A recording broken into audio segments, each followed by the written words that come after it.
میرے حبیب کریم سید عالم صلی اللہ علیہ وسلم نے فرمایا، اللہ کریم نے بندے کو، مخلوق کو پیدا کرنے سے پہلے جو تحریر سب سے پہلے لکھی تھی نا، اللہ نے اپنے پاس جو جملے سب سے پہلے لکھے تھے بندے بنانے سے بھی پہلے، وہ فکر یہ تھے کہ ان رحمتی سبقت اعلی غضبی، رب کریم نے لکھا تھا بے شک میری رحمت زیادہ ہے، میرا غضب زیادہ نہیں ہے۔ اس نے لکھا تھا کہ میری رحمت ہمیشہ میرے غضب پر غالب رہے گی، غلبہ رحمت کا ہے۔ سنیں بڑی پیاری حدیث، بڑی خوبصورت حدیث، کنز المال میں دیگر کتب احادیث میں ہے۔ حضرت ابو ہریرہ رضی اللہ تعالیٰ عنہ فرماتے ایک بابا جی نبی پاک کی بارگاہ میں آئے، اور جب وہ واپس جانے لگے تو میں نے عمر پوچھی تو عمر تھی 96 سال۔ کہتے ہیں بزرگ جب آئے نا تو یہ بھویں جو ہے نا ان کی سفید ہو کے تو یوں آنکھوں پہ آ گئی، بڑی چھڑی بابا جی نے پکڑی ہوئی اور دونوں ہاتھ پکڑ کے نا چھڑی کے اوپر جھکے ہوئے ہیں ایک جانب، قربان جاؤں۔ کہتے ہیں جب وہ بزرگ مسجد میں داخل ہوئے تو میرے رسول نے کھڑے ہو کے استقبال فرمایا، کھڑے ہو، اور نبی کریم صلی اللہ علیہ وسلم نے آگے بڑھ کے بابا جی کو بازو سے پکڑا اور بٹھایا۔ حضور بیٹھ گئے، کہا بزرگوں کیسے آئے ہو؟ تو کہتے ہیں وہ بابا جی بات کرتے تو آنکھ کھول کے پہلے حضور کا چہرہ دیکھتے، پھر وہ بات کرتے تو ان کے لب و لہجے کے اندر بڑی پریشانی، بڑی تکلیف، بڑی مایوسی۔ عرض کرنے لگے یا رسول اللہ، حضور زندگی ساری گناہوں میں بیت گئی ہے، حضور غلطیاں ہی غلطیاں، یاد ماضی عذاب ہے، یا رب چھین لے مجھ سے حافظہ میرا۔ اے اللہ کے رسول بڑی لمبی فہرست ہے، پاپ ہی پاپ ہے، کالے سیاہ دفتر ہے۔ یا رسول اللہ صلی اللہ علیہ وسلم جب پلٹ کے دیکھتا ہوں حضور مجھے نیکی دکھائی نہیں دیتی۔ حضور اس عمر میں آپ کا ایک صحابی ملا ہے، اس نے بات سمجھائی ہے تو تھوڑا خیال آیا ہے، لیکن یا رسول اللہ صلی اللہ علیہ وسلم اب میرا وجود بیکار ہو گیا ہے، حضور بوڑھا ہو گیا ہوں۔ تین باتیں کہیں بزرگوں نے اور نرالی کہیں، کہنے لگے یا رسول اللہ صلی اللہ علیہ وسلم، حضور اب تو میری کمر بھی سیدھی نہیں ہوتی کہ میں نماز ہی صحیح ادا کر سکوں، بوڑھا ہو گیا ہوں۔ یا رسول اللہ صلی اللہ علیہ وسلم اب میرے اندر طاقت نہیں کہ میں محنت مزدوری کر کے صدقے اور خیرات دے سکوں۔ یا رسول اللہ صلی اللہ علیہ وسلم اب میں تلوار لے کے جہاد بھی نہیں کر سکتا،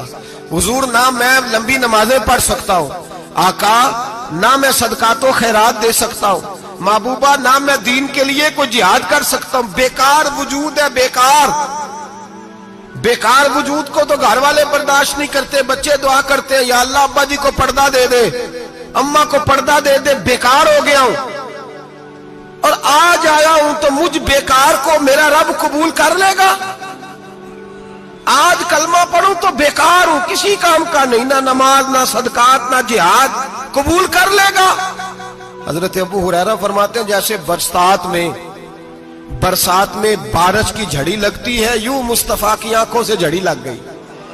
حضور کھل کے روئے، کھل کے۔ اور میرے حبیب پاک نے فرمایا بزرگوں بڑے مجاہد ہیں، دین کے لیے جہاد کرنے والے بڑے ہیں، رب کریم کو آپ کی تلوار کی اتنی حاجت نہیں، اور فرمایا اس کے خزانے کوئی خالی تو نہیں کہ آپ ہی گویا صدقہ دیں گے تو بھرے جائیں گے، اور فرمایا پھر رب کریم کی شان میں اضافہ نہیں کرتی عبادتیں، وہ تو بندے کو نفع دیتی ہیں۔ میں بزرگوں نہ آپ جہاد کریں، نہ آپ صدقات دیں، لا لمبی نمازیں پڑھیں، آپ صدق دل سے آ جائیں، اللہ کے رسول کا وعدہ ہے رب آپ کو بغیر حساب کتاب جنت عطا فرما دے گا۔ آنا تو شرط ہے کہ نہیں؟ آئیں تو صحیح، نہ پہنچے تو صحیح، آ جائیں، اس کو نہیں عادت صدقات و خیرات کی، جہاد کی، تبلیغ، آئے تو صحیح نا۔ ان العبد اذا عرف ثم تاب تاب اللہ علیہ۔ میرے حبیب نے فرمایا بندہ جب رو کے کہتا ہے نا یا اللہ غلطی ہو گئی معاف کر دے، فرمایا میرا مالک اسے فوراً ہی معاف فرما دیتا ہے۔ تو آ تو صحیح، تو آتا ہی نہیں، تو آ ہی نہیں رہا، تو گھر میں بیٹھا ہوا ہے، تو سویا ہوا ہے، تو دکانداری کر رہا ہے، تو پیسے گن رہا ہے، تو آیا ہی نہیں، آ تو صحیح۔